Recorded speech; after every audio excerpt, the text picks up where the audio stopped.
Recently, I've been watching the 39 Super Sentai series, Shuriken Sentai Ninninger, and despite Takaharu's catchphrases, I actually like it. It's by no means my favorite Sentai series, but the Hollywood ninja aesthetic is very fun, with mostly charming jokes that even parody Sentai sometimes, while not being insulting to the past shows. Unfortunately, me enjoying Ninninger a lot has led to my feelings towards the Power Rangers adaptation, Ninja Steel, souring even further. You look like a phone! I didn't like Ninja Steel before I watched Ninninger, but now I'm just disappointed with Ninja Steel after seeing what it could have been. According to the producers, Ninninger was based on the concept of Hollywood ninja, along with a throw everything fun into the kitchen sink approach that made for an appealing aesthetic, with a lot of possibilities for a Western adaptation, especially of Star Ninja being a fun parody on American stereotypes. When Ninninger was first announced to get an adaptation, there was some groaning about no Tokyuja adaptation, but hey, the premise seemed fun, with the villains being a part of a game show, which is a great vehicle for comedy on paper that sadly got sidelined for more generic hero and villain antics in the actual Ninja Steel show, along with morals that didn't fit well into the episode. So in today's episode, I don't want to just rewrite Ninja Steel, but rebuild it from the ground up. Basically, if Ninja Steel didn't exist and someone told me that I'm in charge of adapting Ninja, what would I do?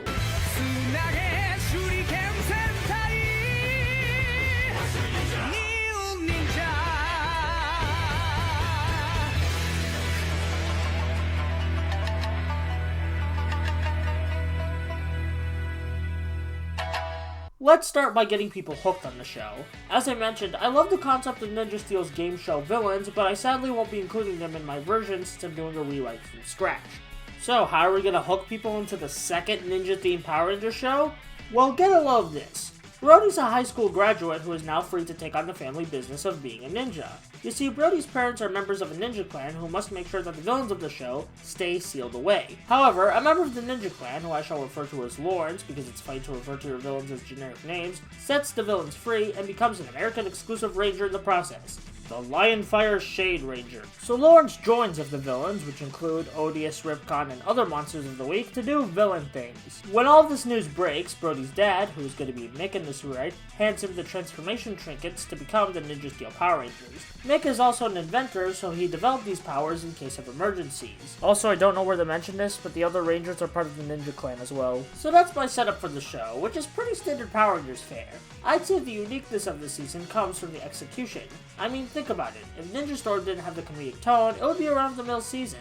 I won't be able to capture a tone in this rewrite since I'm focusing on story and character, but just so you know, comedy will be a focus, but will not get in the way of telling a good story in this show. Now that we know what's going on, let's find out who's going on. Here's a short summary of each Ranger's personality traits and bits of their background.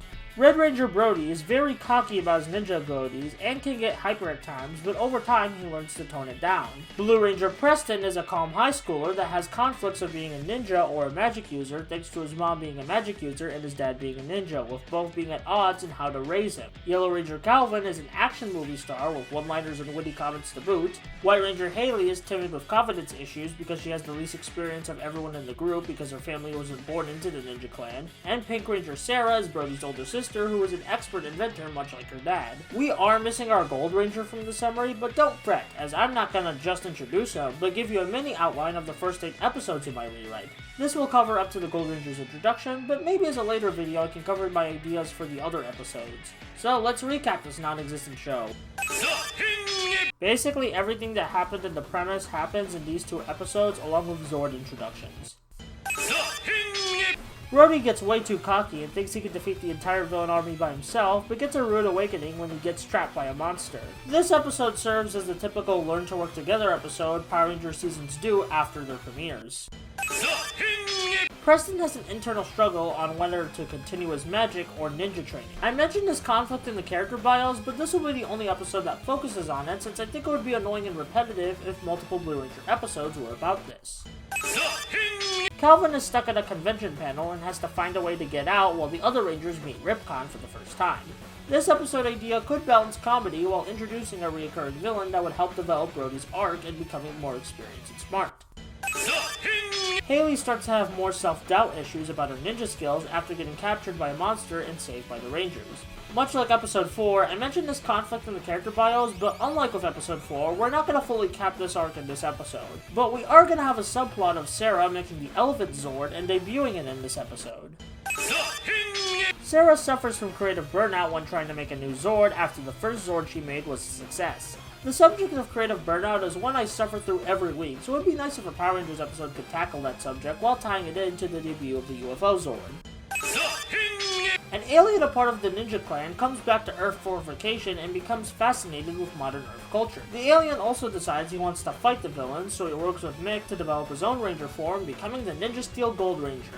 I know this idea sounds crazy, but hear me out. I wanted the Gold Ranger to be fascinated with stereotypical American culture like cowboys, cheeseburgers, and selfies, so the Gold Ranger's aesthetic makes sense for the character. So I think my crazy idea of having an alien outsider being fascinated with American culture works to fit that aesthetic. So that's the summary of the first 8 episodes of the Ninja Steel rewrite, but before I end this, I want to explain what the hell is Lawrence's deal. Well, he'll show up to curve stop the Rangers every few episodes, till the midway point of the season, where it's revealed that while he had a hard home life, he gave into darker temptations and decided to unseal the villains for the fun of it. The Rangers eventually defeat him and gain the Lion Fire armor for themselves. This idea combines 2 things I like a lot in Power Rangers: evil rival Rangers and satisfying build-up to new powers. Next to my Gold Ranger idea, this is my favorite thing about this rewrite. This idea can also give a good moral about teaching kids to stay positive even if the going gets tough without being shoehorned in. And with that, the basics of my Ninja Steel rewrite / rebuild at this point is complete.